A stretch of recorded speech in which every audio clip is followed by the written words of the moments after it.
being South Asian makes you 6 times higher risk of developing diabetes than Caucasians. We had one patient that was 10 years old, a child, with type 2 diabetes. And the complications of diabetes are horrendous. You've probably heard of people having amputations. Hi, welcome to Changing Suits. My name's Bal. And my name's Taj. We on the podcast like talking about many topics, as our listeners know. But one of the things that has been cropping up in my own life quite recently is the subject of diabetes. Now, we've got Kavita Sharma here, who is a pharmacist from West Midlands. And she's a specialist within diabetes. So we were like, well, we need someone from diabetes. So lucky for us, we've got Kavita. So Kavita, could you just introduce yourself firstly? Yeah, hi guys. So my name's Kavita. I am a diabetes pharmacist based in the West Midlands. So I've been working as a GP-based pharmacist for the past 5 years, and I'm currently on maternity leave with my 7-month-old baby daughter. So it's during this time that I've actually had time to sit down and develop Desi Diabetes to help raise awareness around diabetes and to help prevent diabetes in the South Asian communities, as well as preventing the complications that come alongside it as well. Just so that we understand how it works, with pharmacists, do they tend to specialize in any subjects firstly? Yep. So normally you kind of start off in different paths. So you could go down the hospital route, you can go down community, which is like working for companies like Boots, Lloyd's, the ones that you see on the high street. And then over the recent years, it's become quite more specialist based in GP surgeries. So there you're kind of taking the pressure off the GPs, you're helping out with prescriptions, helping with the lab results. And a lot of pharmacists tend to specialize down different therapeutic routes as well. So you've got respiratory pharmacists, diabetes, mental health. Yeah, it's just whatever kind of what your interest is in, really. You kind of tend to follow that path and tend to specialize in that. Yeah, That's that's how really it goes. interesting Yeah. because I didn't know that pharmacists had a specialist area. So, Yeah. just to kickstart the whole topic of what is diabetes? So diabetes, we first need to take it back to basics. So whatever food we eat, it's a majority of it, if it's carbohydrate based, it's going to break down into glucose in the body. That glucose is then utilized by our muscles to provide us with energy. But glucose can only be converted into energy if we've got enough insulin in our body. What happens with diabetes is the insulin in our body becomes resistant, so our body doesn't recognize it as it should. So what tends to happen over time that blood sugar levels tend to increase, our insulin levels tend to decline, and we're not making as much energy as we should. So one of the main symptoms of diabetes is tiredness, due to that factor, the way that diabetes comes about. So a lot of diabetes is caused by our lifestyle. So it could be you've got a sedentary lifestyle, you're not doing enough exercise, you're not eating the right foods, what ethnicity your background is from as well. So being South Asian makes you 6 times higher risk of developing diabetes than Caucasians. Obviously, it's genetics. I don't know how technical we're going to go, but let's ask the question and see where we go with this. Why is it that South Asians are 6 times more likely to get diabetes then? What is it in their genes that is causing this? Yeah, so some research has been done which traces it back to our genetics, linking that back to the insulin resistance, that we're more prone to that. But then there's some theories out there as well, our lifestyle that we've got. So, say a lot of us came back, our ancestors are, say, from Punjab, a lot of their time was consumed. Like the men would go out and do the farming and stuff. There'd be a lot of manual labor. The women wouldn't really work, but they'd be staying at home. But everything was made fresh. So even things like atta, they would, use a chakki to beat themselves and stuff. It was physical exercise. Making mukka and everything was done by hand. Things like we're using, I don't know, sag, making sag these days, we use a blender to make it. In those days, everything was done manually. So the amount of physical exercise was a lot greater than what it is today. So that's declined the physical exercise that we're doing over the years. But the amount of foods and the type of foods that we're eating, that remains the same. Let's go back. Can we go back into the physical exercise? Because I think we're going to end up focusing on each part of this to really Yeah, understand the core issues here. So, in regards to exercise, obviously we've come to the West. Everything has become more technical, where we can use, the blender and all this sort of stuff. that's it. Yeah. What is it about exercise that then means that if you are exercising, you're less likely to get diabetes in that case. So what tends to happen is that glucose, your body needs to utilize it. If we're not utilizing it, it's just going to build up. So the more often we're using our muscles, that glucose is going to burn off out of our bodies. The more that we're sedentary, that glucose is just going to carry on building up in our body. And even like things like excess carbohydrate consumption, it can cause fatty liver as well. So people think like fatty liver is just caused by eating fatty foods. Not necessarily. It can be the buildup of excess carbohydrates as well. So if we're eating these kind of foods, we need to make sure we're physically active as well. The more weight we're gaining, especially around the waist area, another theory is that it kind of blocks the organs. The fat blocks the organs. So things like your pancreas, where the insulin is made, it's not working as it should because of the fat coating that area. And how much exercise should we be doing on a daily So basis? it's recommended we should be doing between 20 to 30 minutes of exercise a day. So 20 minutes should be quite moderate. So it should be something that you're doing and it's making you a little bit out of breath. So it's enough to get your heart pumping a bit more, your circulation going, and getting those muscles into use. So you know when people say walking, because I know with the older generation, I know with my dad's generation, for example, a lot Yeah, of them do walk. yeah, Now, we're always told to walk, it's good for you. But is that enough to actually contribute to what you're saying in that case? Because it doesn't make them yeah. breathless if they're not walking fast enough. Yeah. So what they need to do is make sure they're doing a brisk walk. So they're making sure that they're walking at a faster pace. So if it doesn't need to be all fast paced, if it's difficult for them to do, they could do like 5 minutes, start off slow, another 5 minutes, do it quite moderate pace, then slow back down and then increase it again. So they could do it at a level that's more appropriate for them. Do you think our South Asian community are doing enough exercise? No, definitely not. So there was a research done by Sporting Equals. I think they found like 74% of women are exercising even less than 30 minutes a week. Oh, So something they wow. yeah, so something they should be doing on a daily basis and not even doing that on a weekly amount. So I think with South Asians, they have a lot of commitments as well, family commitments. That's kind of preventing them from going out, having that time to themselves, especially women. Do you know what's really interesting? And this is why it comes back to, oh, is walking enough? Da, da, da. But where you've said, it needs to make you slightly breathless. Yeah, We know, especially I know, talking to a lot of South Asian women, it's the case of, well, we've got the kids doing this. We're not sitting down. So we yeah, are essentially up all the time. We are exercising. And I've put that is it actual exercise? And uh-huh. clearly from what you've just said, if it's not making you breathless, it's not exercise. It's not exercise, yeah. So things like housework, some housework is classed as exercise, things like doing the Hoover. So it's quite heavy. You're doing the whole house, you are getting a bit breathless. So that would be classed as your, moderately intense exercise, things like that.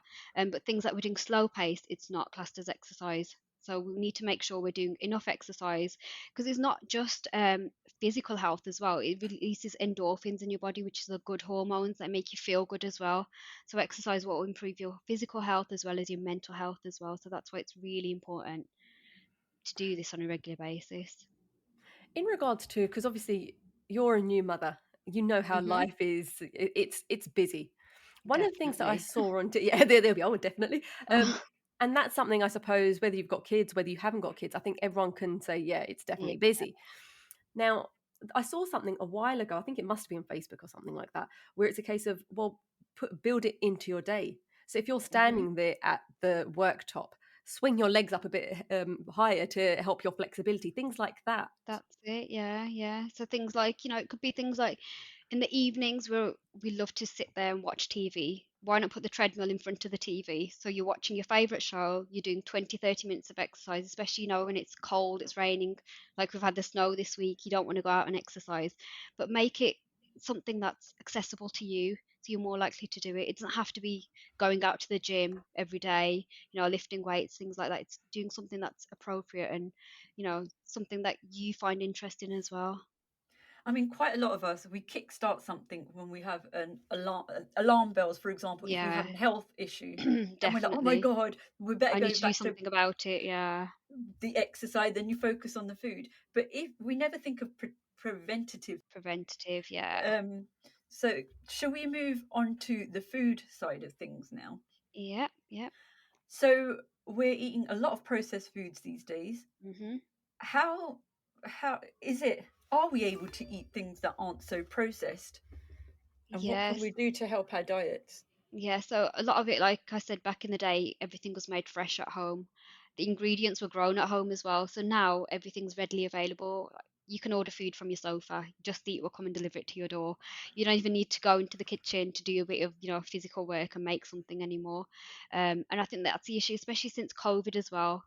Everything's just become so much more accessible, especially with food takeouts at home. I saw a program a few weeks ago. It was something on the fact that Deliveroo and Uber and so on and so forth are becoming so popular.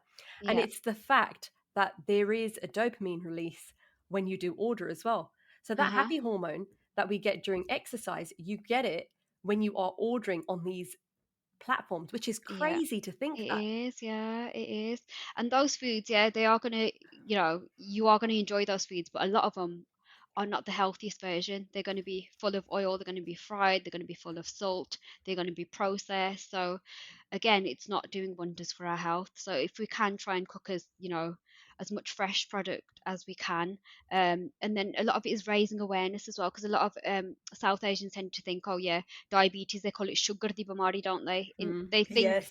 it's just caused by sugar, but really it's, the carbohydrate intake, which they're failing to understand what effect that's having on their health.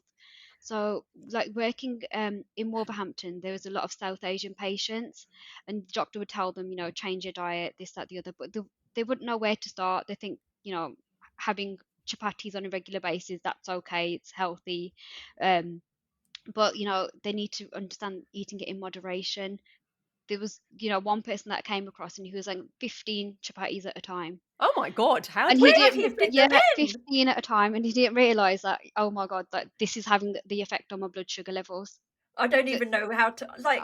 I don't even know how Wow. that's possible either. Yeah, but that was the amount that he was consuming in one. This was in one sitting as well. So Oh yeah, he was like, my god. I'm eating all the right foods. I'm eating everything. When I had to like dissect every little bit, what are you having for breakfast, what are you having for lunch, and we found out it's the excess carbohydrates that's causing it all. Rotia is one of those areas where people Yeah, aren't realizing that it is a yeah, carbohydrate. Um, that's it. what do you call moderation then? Because this is where I'm going to go back to another question before I forget. Can I just put it in so that Yeah. processed foods? I just want an explanation as to why they cause diabetes. Not only the carbohydrates, but what is it about processed foods? So, firstly, two questions there. What is moderation with rotia? Because that is unfortunately one of Well, the sources. 15 is not moderation. Yeah, Let's just that's put it that definitely not way. moderation. That could feed a full family and even more probably. Do you know what? I feel sorry for the person that's eating it or the person making it for them because I know. I 15 wouldn't make it. rotia. I'd be like, up even I ain't. Oh no, wait, 15? Oh God. So yeah, moderation. I think rotia would probably be maximum of two Okay. per meal. Does Um, male, female, does it matter? no, it doesn't really matter, but then it depends on your level of physical activity. If you're physically more active, if you're doing a job where you're doing manual labor, you're needing more energy, yes, you would probably need a bit more carbohydrate intake compared to someone that's going to have their lunch and then sit down all day in front of the TV. Um, And does it but matter at the then, time of the day as well? Because obviously, I yeah, know we're throwing definitely. so many questions. We're like, we need to find this out for ourselves. So, morning, breakfast, lunch, and dinner. If Yeah, those were your three meals, does it matter if you're having those three rotia or two rotia? You've said moderation at lunchtime or dinner time. yeah.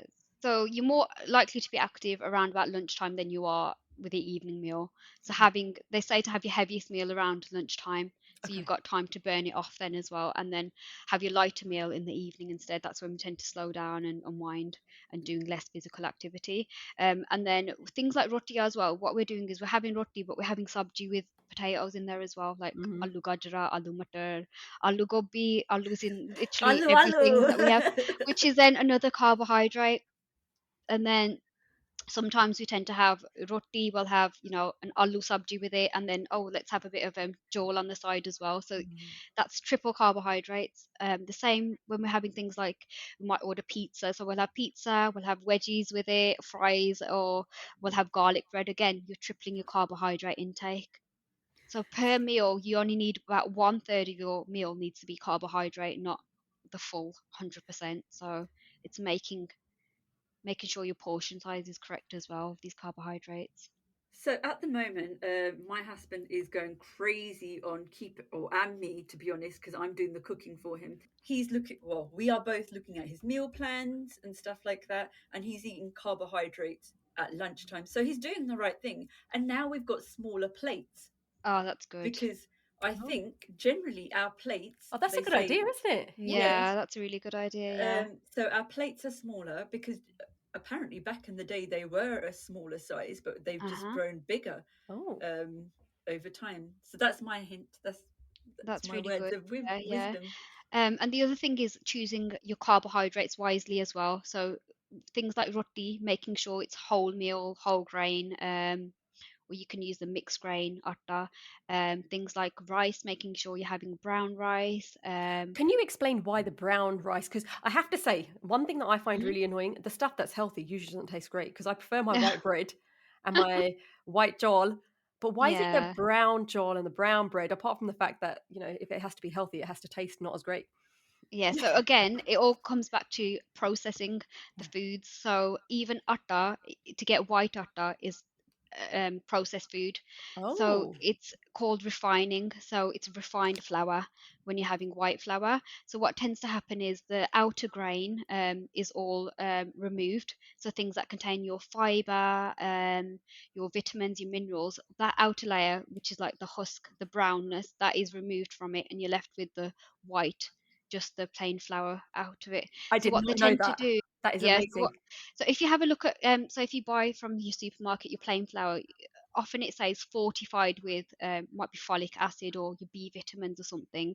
So what tends to happen is that process of removing the outer layer of the grain removes the vitamins and minerals. You're left with just the white flour, and then they add vitamins into it.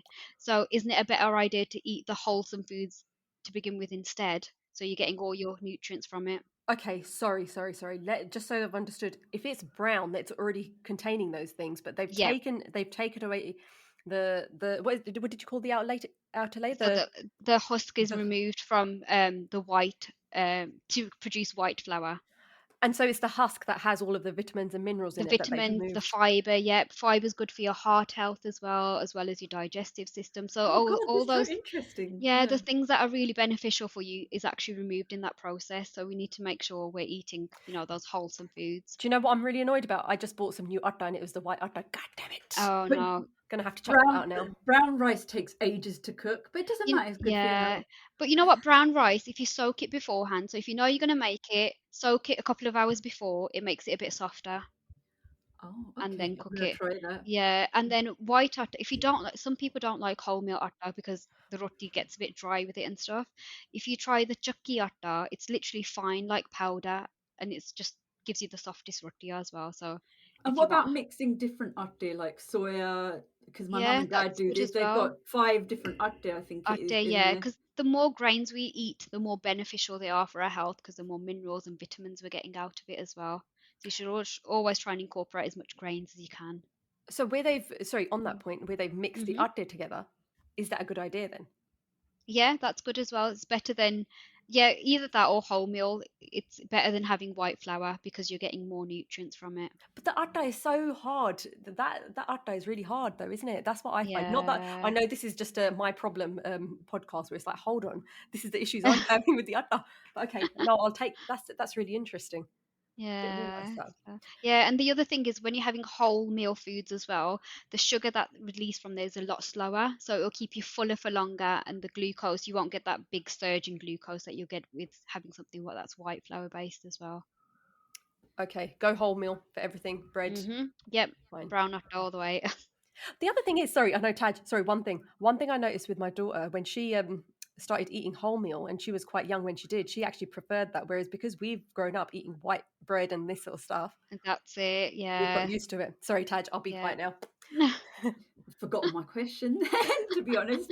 So basically, it is about reevaluating your diet, exercising, and they are the core things. So could that mean that you if you're a diabetic, that you can go into remission if Yep, you start? definitely. Yep. So initially, when it's diagnosed, what tends to happen is you'll have one elevated blood result. The doctor will do another one in a couple of weeks to make sure that it was actually raised and it wasn't just a one-off reading. They normally give you 3 months to change your diet around. So if in those 3 months you can make those changes, you can reduce your sugar levels, that's great. If 3 months pass and your sugar levels are still increasing, they're more likely to put you on medication for it then as well. And what I found was a lot of our South Asian patients, they were coming in to see the doctor after blood results. Doctor would be like, "Oh, your sugar's gone high again. Let's add in another medication." Like, yep, that's fine. They weren't even thinking, relating it back to diet or I need to make these changes myself. And the issue is the doctor will give you, there will be three medications that you can, like tablets that you can take orally. After that, it's moving on to injections. So it's going to come to a point where those tablets are not going to do what they need to, and then you're going to have to go into injections and then insulin, um, and then which normally becomes like a long-term thing for the patients as well. So it's trying to prevent them getting to that stage and trying to get them to be more active, taking more proactive decisions about their diet, so they don't reach that stage of having to have insulin injections. I mean, generally with GPs, they pretty much just dish out tablets. Mhm. And it isn't a case of, they'll say, review your diet and stuff like that, but there's nothing more to it. There's That's nothing like, it. oh, go to here, go to there. And Yeah. our bodies break down. Is this right that the South Asian community, our bodies break down food in a different way to our Yeah. counterparts? Yeah, That's definitely, correct. yes. So Yeah. genetically as well, there is those changes as well. So what normally happens is when you're diagnosed as diabetic, a GP will refer you to a diabetes awareness course, but a lot of these are held in English. So you uptake, to the South Asians, the elderly patients, they're not going to attend these courses. One, they don't know how to get there. They won't understand the material that's presented there. So that's why, as part of Desi Diabetes, I've actually set up classes that I'm hosting weekly. So it's an hours class where they'll come, they'll learn about the different food types. Every week there's different food topic, carbohydrates, sugars, um, Are you doing this fats. online or is it just face to No, I'm face? doing it in Smethwick Library in the West Okay. Midlands. So it's free for them to attend. So we're doing half an hour diet discussion, and it's hosted in Punjabi as well. So it's foods that they understand, whereas the courses that the doctors are sending them to, it's more based on the Western diet. So I'm taking it back to Punjabi foods and what we should be eating, what we shouldn't, That is and it's fantastic. That is amazing. yeah, Yeah, and it's it's great having lovely. that discussion with other people, and and they're learning things from one another. Oh, I'm doing this, I'm doing this. Oh, I'll try that as well. And then once we've done the diet discussion, I do their weights as well, weekly weight check for those who want to lose their weight. And then there's a half an hour exercise class as well, and this is all free for them to attend as well. So it's Wow. just to get them motivated, letting them know that they don't need to go to the gym to do these things. They can come together as a community and we can, work together. And it's a female only class, so they feel a bit more comfortable exercising together. So So that's that's in West Midlands. What West about, Midlands, yeah. yeah, what about the rest of us in the world? What is out there for us or isn't Um, there? so yeah, a lot of it is just what is the GPs referring you to. So there is an online version of the classes that they're doing, but it's something that I really want to roll out to the wider community, especially in Punjabi as well. I just feel like they're missing out, and you know, if it was my parents in that situation, I'd want them to, be able to understand, and that's why I've done these classes. So everyone's parents have the same equal opportunity in helping themselves and improving their health, because we can't expect someone to control their condition when they don't understand it. Mm. That's why we need to be able to explain it better to them. Do you know the thing with diabetes? It's seen in my head, and I don't know if other people have thought it, it's an old person's disease. And what I'm Yeah. finding now, I suppose I'm getting older, so perhaps I am falling into that old person's category as well quite soon. But a lot of people that I know that are within my own age range are now saying, I've been diagnosed with diabetes. I've Yeah. got, I want you to talk a bit more about the type 1 and type 2 diabetes, which I'll re ask later on anyway. Hmm. But is it actually an old person's disease? Yeah. So years ago, it was something that, you used to develop, say, in your 50s, 60s, you'd go on to develop diabetes. But what's happening now, it's hitting people that are like 40s, even younger than 40s. We had one patient that was 10 years old, a child Oh, with type wow. 2 diabetes, so not even type 1. Why is Um, this happening? Why is it going it's younger and a younger lot now? of it is lifestyle. So, especially with kids, like when we were younger, we'd go out and play after school, play Mm. in the garden. Nowadays, it's everything's just, get the iPad out, watch TV, play computer games. Everything is sitting in front of a screen. They're not having that physical activity, and the foods they're eating are completely different to what when we were younger. When we were younger, like freezer food was, it wasn't that much variety of what there is now. There's, that many processed foods. These kids are eating these foods and not exercising as much as they need to, and yeah, even kids are developing diabetes at the age of 10.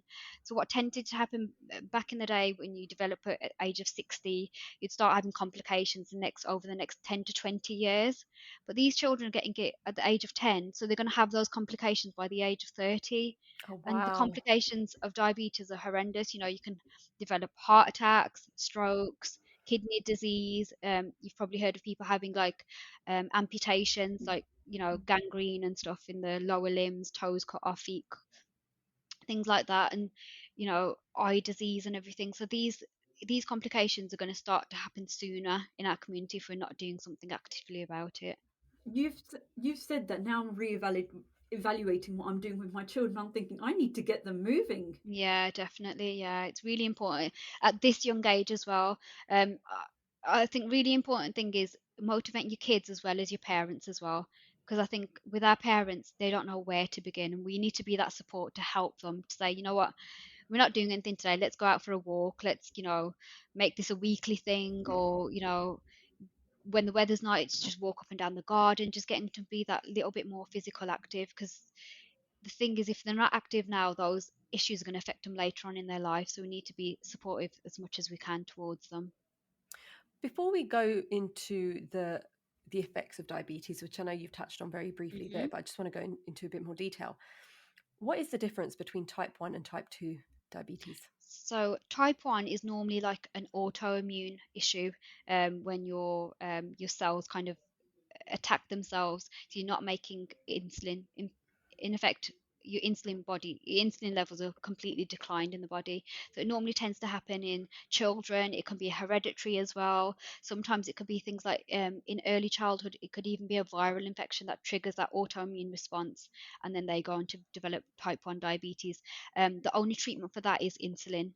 There is no diet or lifestyle advice or changes that they can Is that take injections on then? board. Yeah, so it's injections, lifelong injections. So type 1, it's not something you've done, it's not your diet, it's not your lifestyle that's caused it. It's just literally, it's a genetic thing that happens. But in people with type 1 diabetes, could the exercise and the diet help? Yeah, so what tends to happen as well, type 1, type 2 diabetes, the complications are very similar. So type 1 patients need to be physically active as well in order to prevent those complications from occurring later on in life. So that's type 1. And then type 2 is more to do with your lifestyle that triggers your insulin decline in your body. Okay. So that's something we can do something about. So a lot of the things that obviously we've spoken about on this podcast so far is very much looking at type 2 diabetes in that case, isn't Yeah, it? yeah. Type 2, Okay. yeah. Yeah, definitely. Right.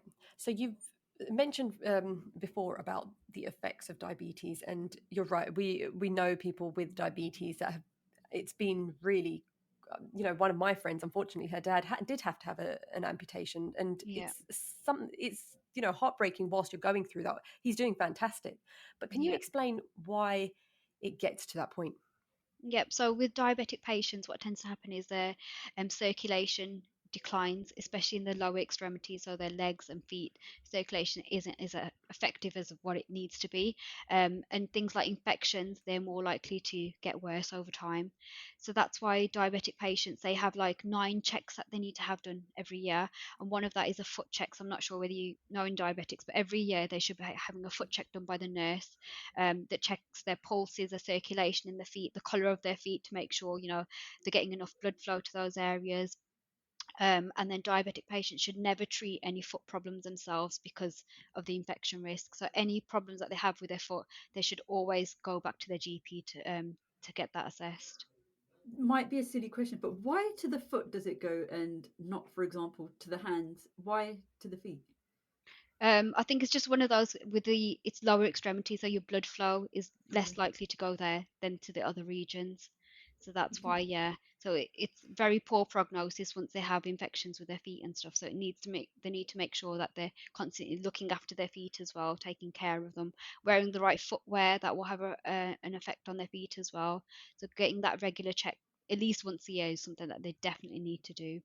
A lot of these complications, I was going to say, are actually monitored by your GP. So your yearly blood tests that they do, they'll check your cholesterol levels, they'll check your kidney function, they'll check your liver, they'll check your blood pressure to make sure all those things are under control, which helps then prevent things like heart attacks and strokes, because you know that those things are all under control. If not, then the doctor will start your treatment for things like high cholesterol. So you put you on statins for that as a preventative for heart attacks as well. So there's constant why does monitoring going on. diabetes have an effect on? So you said mentioned heart attack and stroke. Where's the Mhm. link there? So the link is over time, you know, your blood vessels, they tend to build up on that glucose levels. So if you think about something sticky like say a gulab jamun, for instance, if you put your hand on a gulab jamun, your hands get very sticky, isn't it? So if you think about those vessels inside, um, they're getting sticky as well with the glucose. The more sticky they are, the more things like cholesterol, your blood cells, they're all going to clog up together, aren't they, with that stickiness? So things like heart attacks and stuff, they happen when those blood vessels have narrowed. Heart attack happens when the arteries going to the heart, they're clogged up. That prevents the heart from circulating the blood as it should, and then you get a heart attack because there's that narrowing and blockage there. And then stroke happens when the main arteries and veins going to the brain, they get blocked. So we need to make sure, as for diabetic people, their cholesterol levels are, you know, within range as well as their glucose levels to help prevent these complications. Didn't realize there was so much to it. Yeah, it's absolutely massive once you start looking into it. I'm really glad that I'm sitting here with my avocado and my Oh, panjiri. very healthy fat, yeah. Pat on my back. So going back to food again, as we love doing that, one thing that South Asians like doing is if we have guests, we like to fry pakore or Oh samosa. gosh, Get the yes, samosa tell me out. about it. Yes, yes. So what are the alternative things that you can put out? Because Yeah, so instead, so you could maybe still have things like samosa, pakore, but it's your technique of making them. So maybe bake them in the oven. A lot of people are using air fryers now, so that's a yeah. healthier alternative to frying these things as well.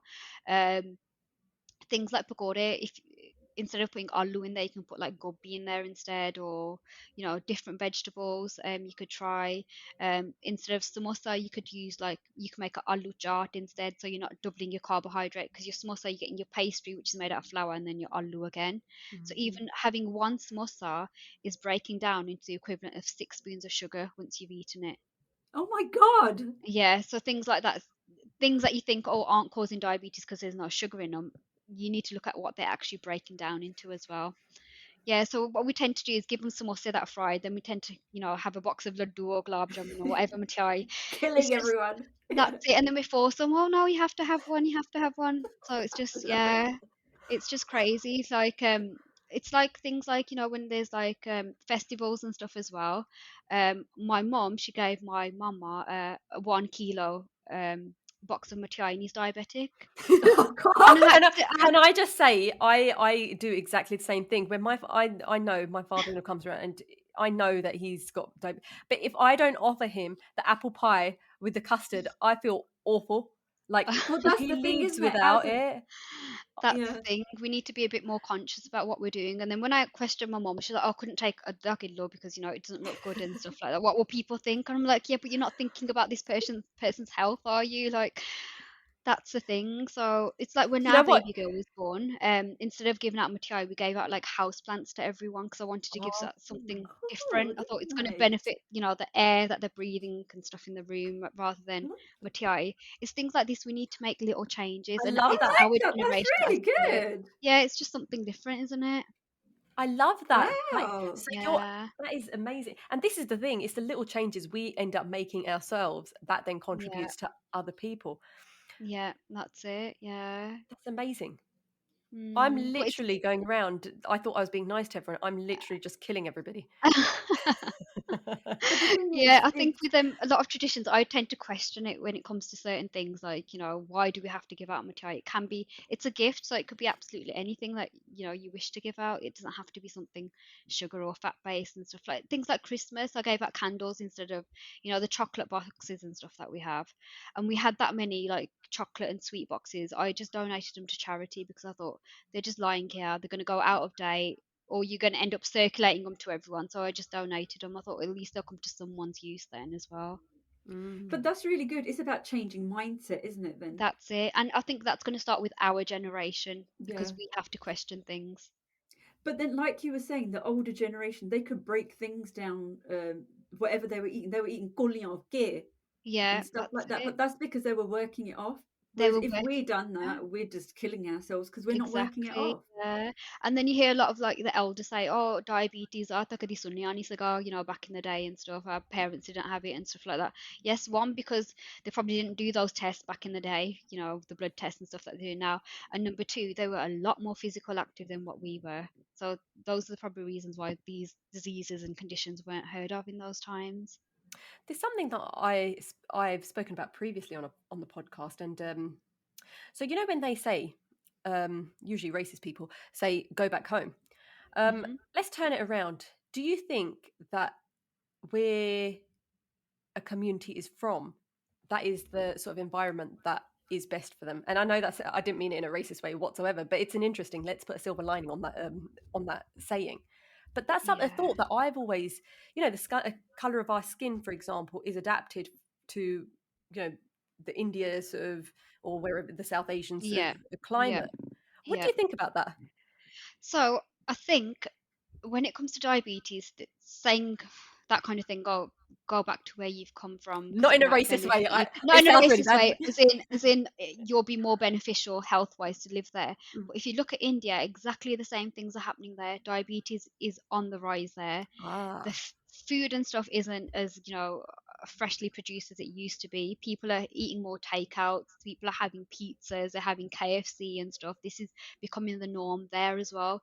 So this condition isn't just affecting us here in Britain or the Western countries. It's happening back home as well.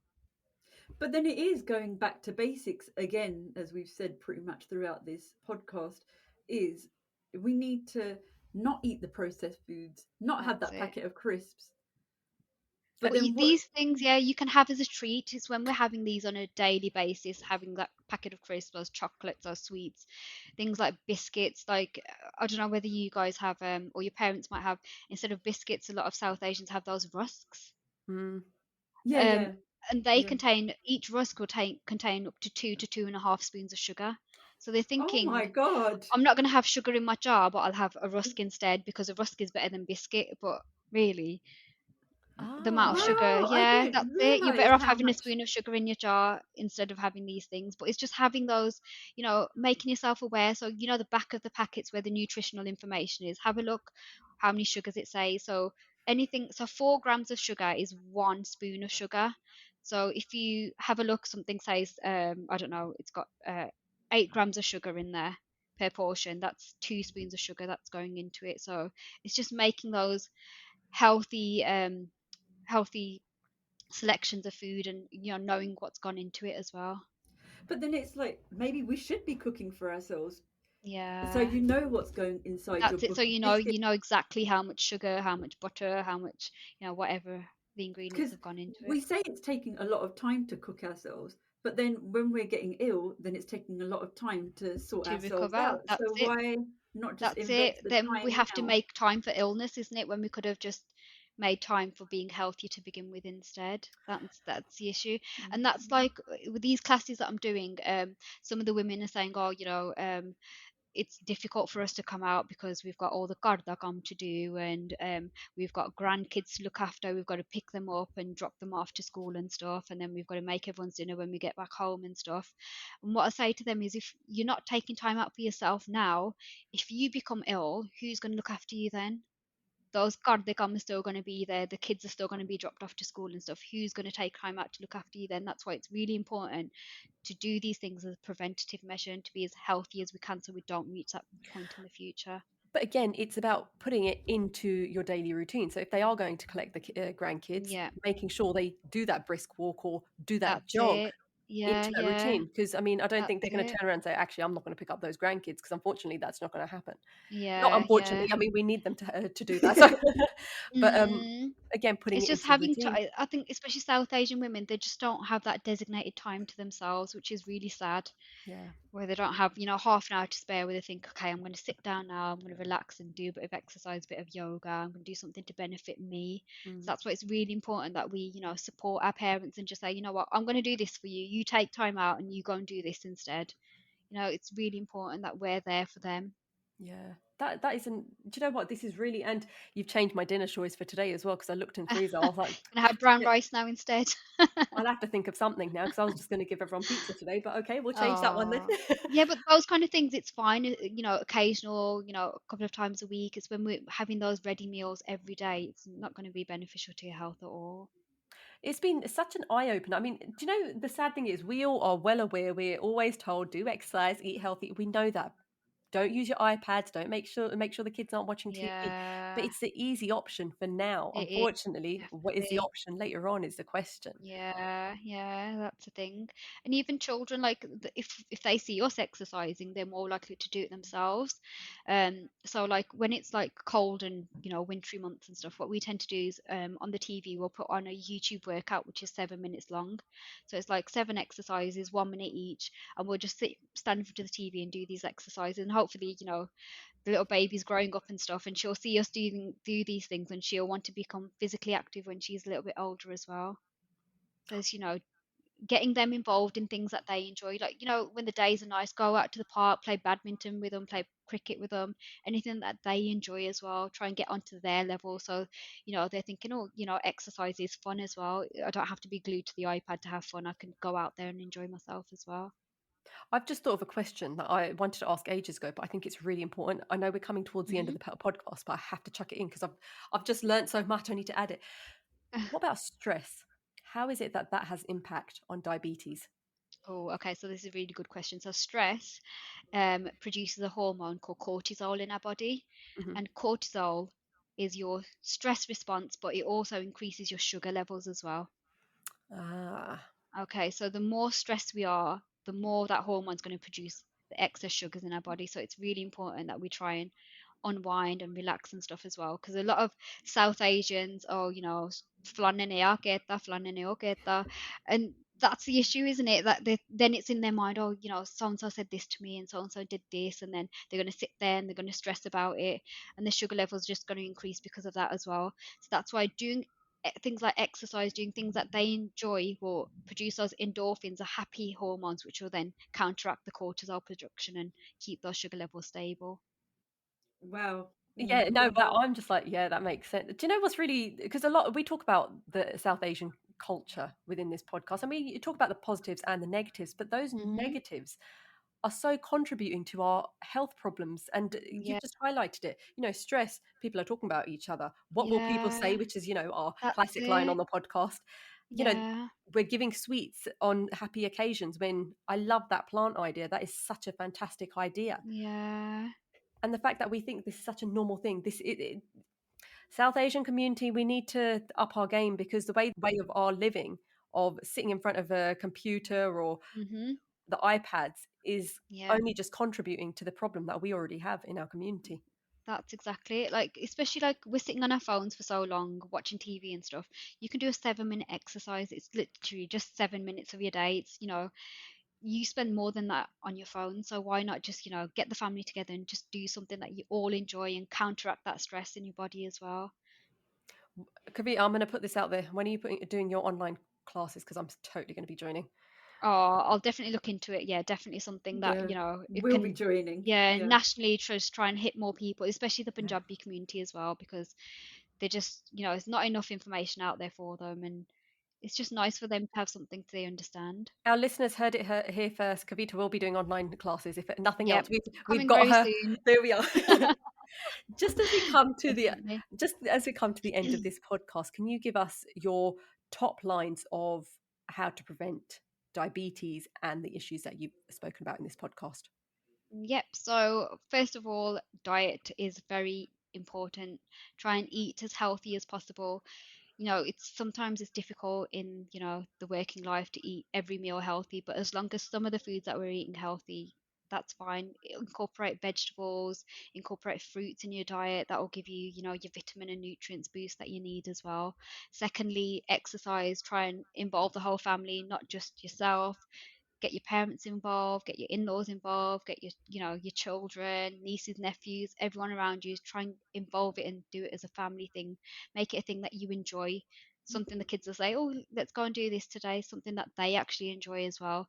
Physical exercise, diet, these are the key things. And the other really important thing is keeping your stress levels as low as possible. So if you're having any issues, having someone to talk to as well. If you don't agree with something, question it. If you don't like the way that someone's spoken to you, just take them to the side and say, you know what, I don't appreciate that you said this or whatnot. And hopefully they won't repeat that behavior as well. And we don't have to think, oh, they said this to me, that to me. We'll try and, keep that stress levels as low as possible. Perfect. Thank you so much, Kavita. It's been such an eye opener. I mean, Oh, no I problem. knew some of these things, but the detail that you've gone into has really been genuinely has been an eye opener. And that's from someone that does have a science background. I remember talking about these things, but Oh, especially this food thing where you're like, well, yeah, the gulab jamun, bringing it back to what we're actually yeah, eating is so that's helpful. it. Yeah, definitely. So, how can our listeners, those lucky ones that are in the West Midlands, find you? Could you just let us know again? Yep, so you can have a look at the website. It's desidiabetes.co.uk.